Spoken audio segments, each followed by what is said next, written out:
On this episode of STV, I'm back in the shop, and that's because outside conditions are junk. The trails have closed again. It's raining outside. All my trips so far this season have been postponed to later on in the season. I'm hoping by the time you all are watching this on TV, we're back on the trails and back up in the mountains riding again, and have completely forgotten about the crappy start to the 2024 season. So again, I'm in the shop working on some sleds.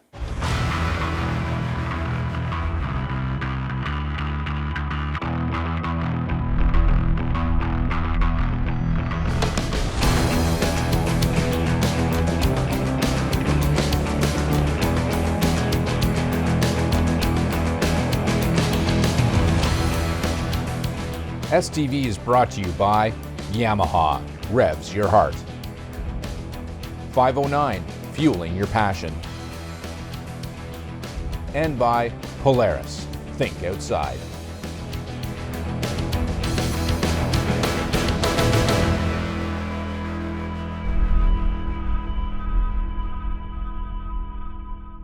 So far in this so-called season that we're having, I did manage to get out on the snow and do some test laps on the drifter that didn't have a name, and we had some success there because now it does have a name.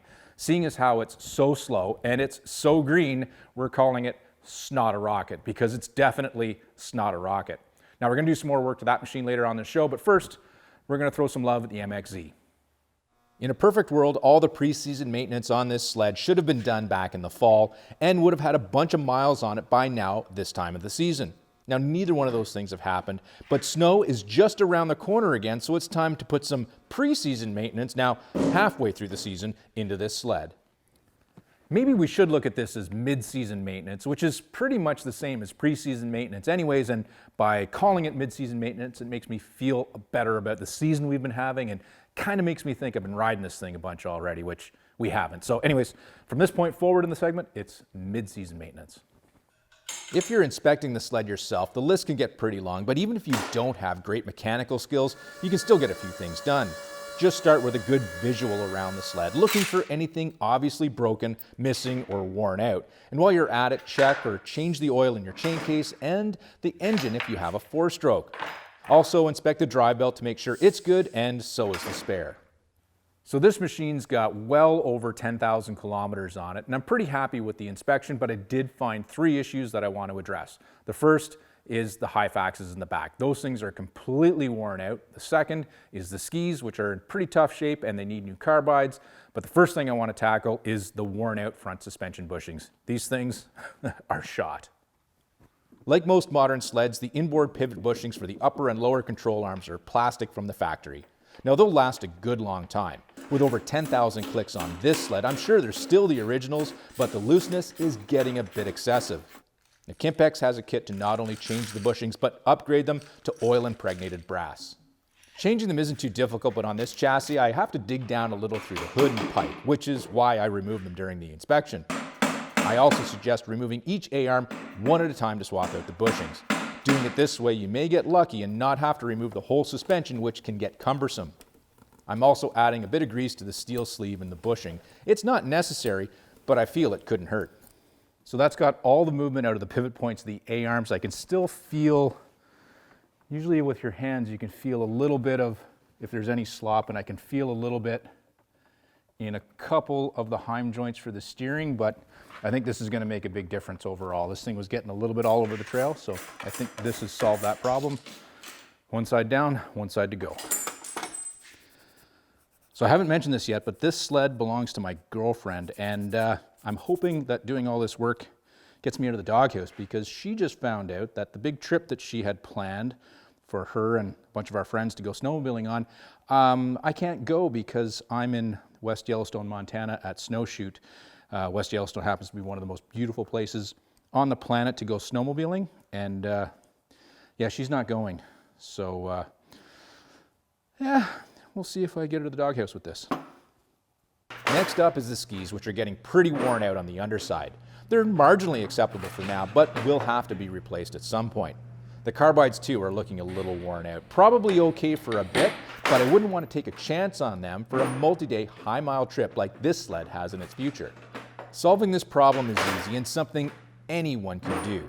For this sled, we reached out to Bergstrom Skeggs for a set of their triple points for the main runner and a set of single points for the outriggers. Bergstrom also supplies a ski saver piece of UHMW plastic to sandwich between the ski and runner as a wear part to help prevent what's already happened to these skis. I'm adding the outrigger bar too, which has never been installed on these skis. Having a system like this installed from new would have kept these skis in way better shape. Now to finish this job up, I'm going to install the new ski rubbers supplied by Bergstrom. Now these things sort of change the center of weight on the skis that's presented to the snow, which improves handling and also improves wear on the ski and the new carbides that we just installed. Now these can be a bit of a bear to install, but the benefits are worth it.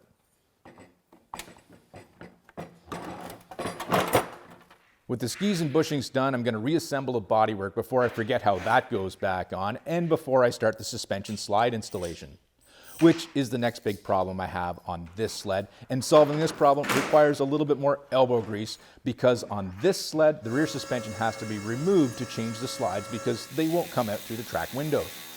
Getting the suspension out is the relatively easy part. Once the rear axle is loose and the adjuster shortened up as much as possible, you can move on to the mounting bolts holding the skid to the tunnel. But, fun fact on this sled, Skidoo requires a special tool to remove the rear bolts. So, I made one out of a cheap 22mm wrench by grinding it really thin. It's what I had and it works. So, here we go. With the bolts finally out and the sled on its side, the skid can be wrestled out. With the suspension up on the bench, to remove the slides, there would be a bolt holding them in at the front of the rail. With that out, a hammer and punch should be able to get them moving and slid off the rear. With the slides off, take some Scotch-Brite and clean up the rails to make sure installation is a little bit easier. And while you're at it, this is a great time to look around the suspension for any other problems.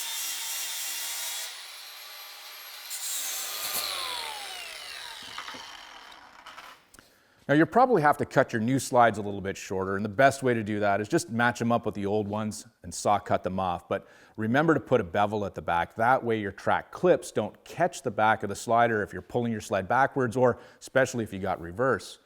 Now you do want to make sure you cut these the right length. If they're too long, the end of the high fax is going to hang over the edge of the radius of the rear idler wheels, causing a huge vibration. So if you do this job and you feel that vibration, chances are your slides are too long and you're going to have to maybe, if you're lucky, sneak in through the track window to shave them down, or the alternative is to take the whole suspension back out and cut them a little shorter, and you don't want to do that.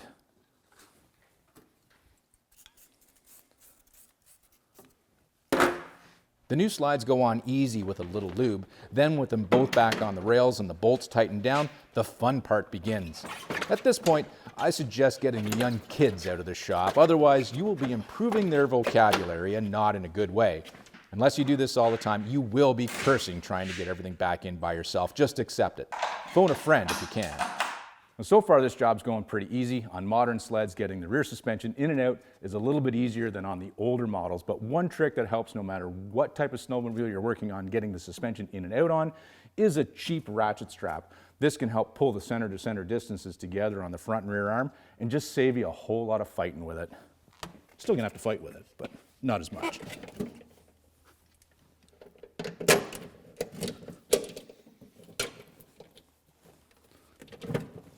The last job before setting the track tension and aligning is a good greasing. Now you can do this with the suspension out of the sled too, but I find the grease gets everywhere when you're trying to install it, so I like to leave this part of the job to the end. So the last thing to do is to set tension and align the track, but I'm going to do that outside after it stops raining because we've got to run the sled and I don't want to smoke out the shop.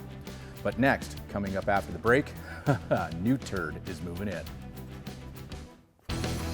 This segment is brought to you by Ford.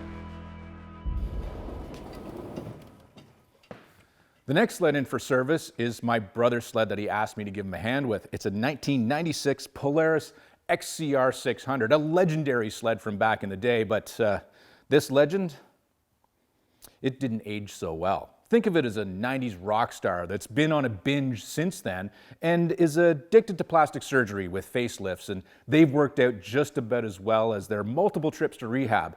To say this sled is beat is an understatement, but it runs and runs pretty good, and if we can get it outside and get it moving again with a new suspension, this thing's going to be awesome. It's going to deserve a nickname. Right now I'm kind of thinking maybe Tommy Lee, but there's a lot of pink on it, so maybe Pamela would be better.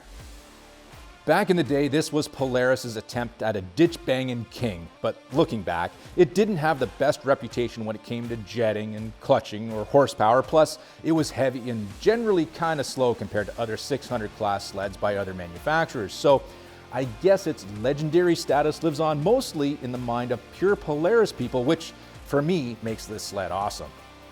Up front, the suspension travels through a little over 7 inches with its Fox racing shocks. Now, we know they're racing shocks because there's a sticker on them. The rear suspension is the dubious Falling Rate Extra 10, I think. Again, dampened like a wet diaper with more Fox products. And it's in the rear suspension that lurks the biggest of this sled's long list of problems. All right, so here's our biggest issue, and this is the type of situation where you just have to know when to call uncle. This rear suspension, which I think is some version of an Extra 10, but it's uncoupled at the back, so I'm not sure exactly what it is. But anyways, it is junk. It's done. Going through what's happening, we'll start at the front. This front bar here has been wallered out. This hole, it broke. Somebody actually took it off, drilled it, so it's not even in square anymore. Moving back from that, the limit strap adjusters are no good. The biggest issue that we're facing behind that is these holes here. They're all wallered out, I think is the way to call that. And that happens when the pivot shaft seizes inside the suspension arm. So when this sled is traveling, the suspension is traveling, it's just sawing away at these holes. They should be round, not oblong. So that's seized. The front shaft is seized, probably because it's actually bent, which means nothing in there is spinning, which means it's always going to do that. We tried heat to get it out. We tried big hammers. We tried everything. It's not happening. So that's junk. But then looking around the rest of it, there's multiple places where it's been welded together. Well, it's junk. So we're gonna get rid of that and we're gonna do the next best thing. We're probably, hopefully, gonna put this in there, which is an Extra 12, which is in much better shape, even though it still looks like a colossal piece of junk. Now, online, we can't find the specs to be able to drill this thing into the chassis. Actually, we kind of found suggestions online that says it's not gonna work, but it's what we got. So this is gonna go in there and we'll see what happens. All right, so I think the first thing we need to do, Mike, is, this is my brother, by the way, Mike. Hello, buddy. Let's get this thing rolled over. We got a pillow over here, and then we'll just start into what we gotta do.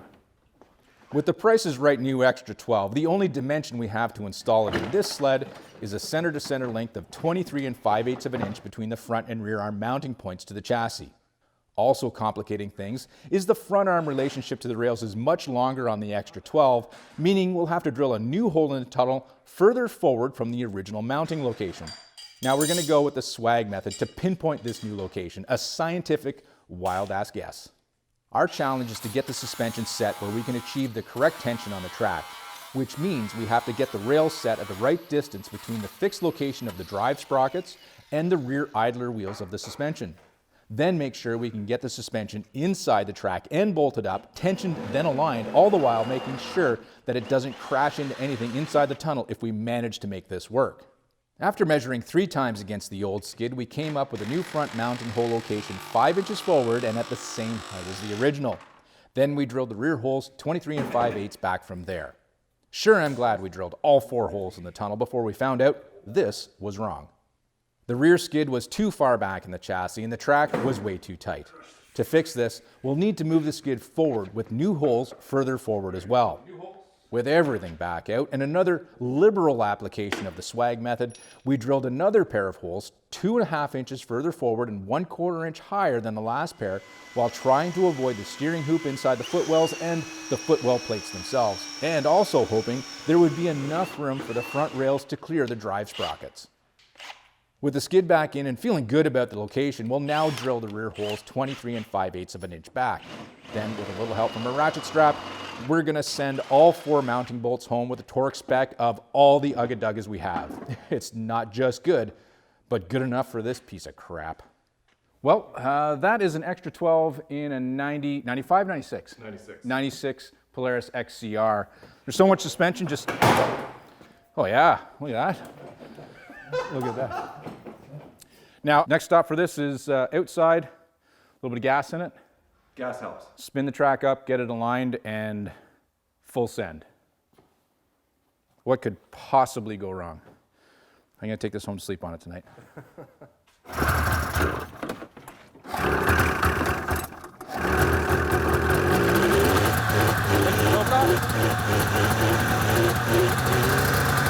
Right off.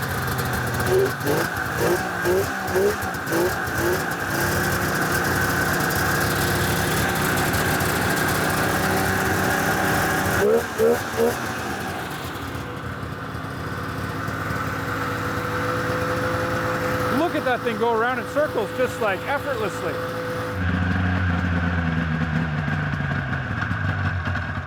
Runs good.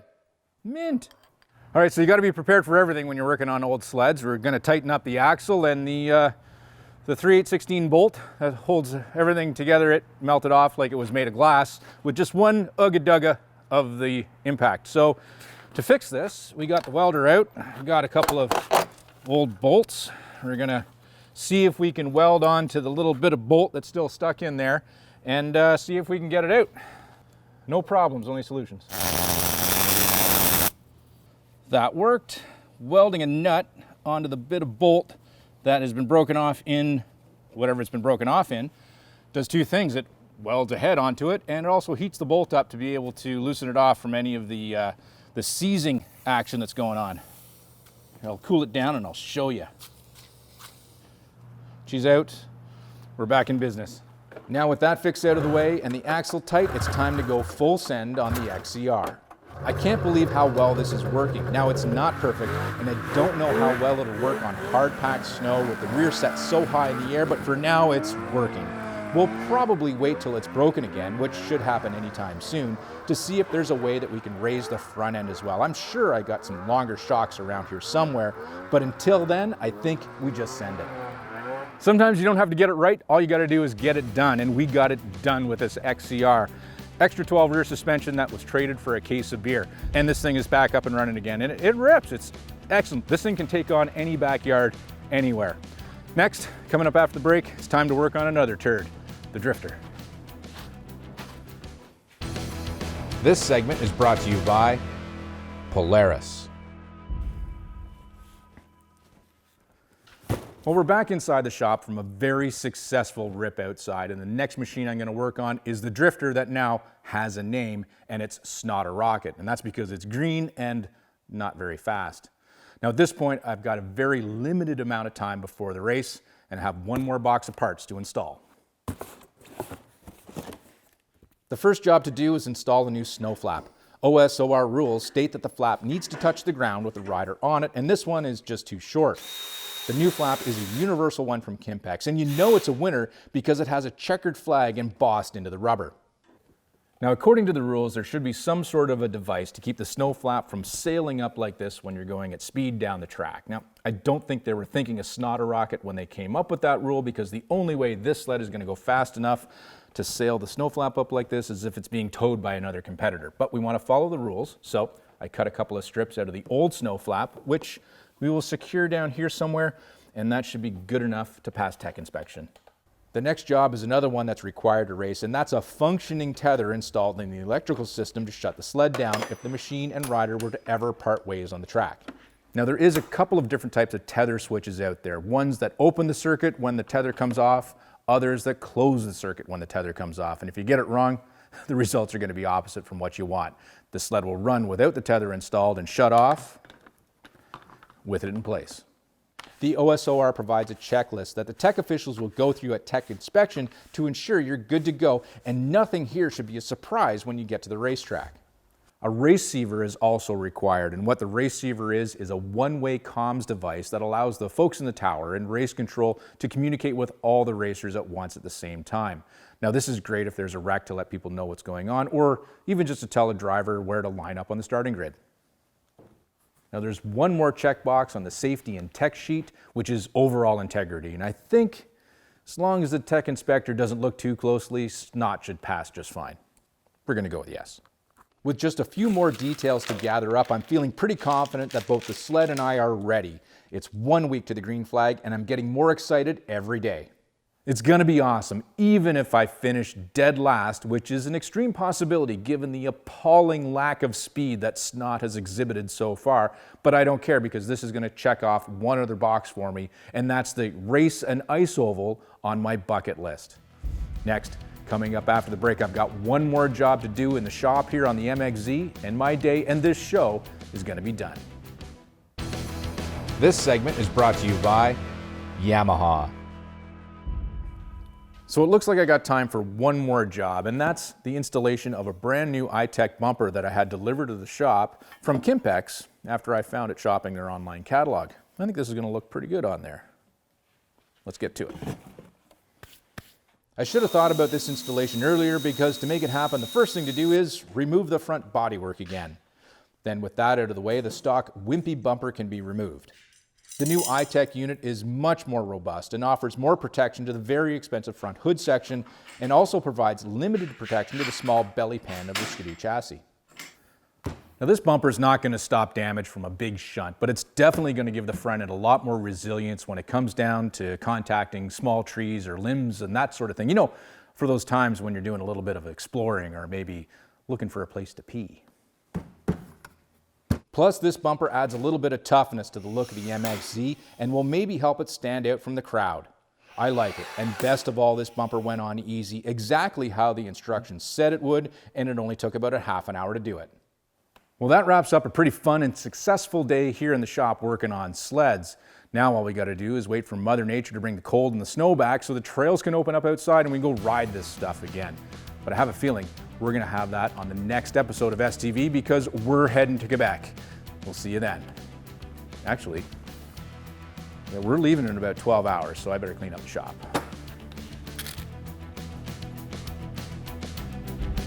Closed captioning is brought to you by Scott Snowmobile Goggles.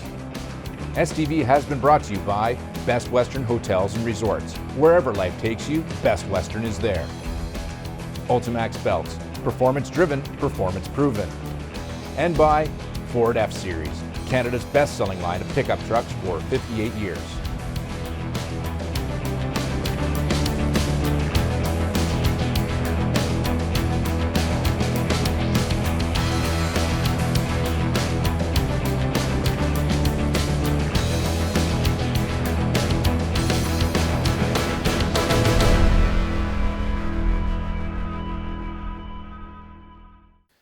Hi, thanks for watching Snowmobiler Television. If you enjoy the show, please hit that like and subscribe button.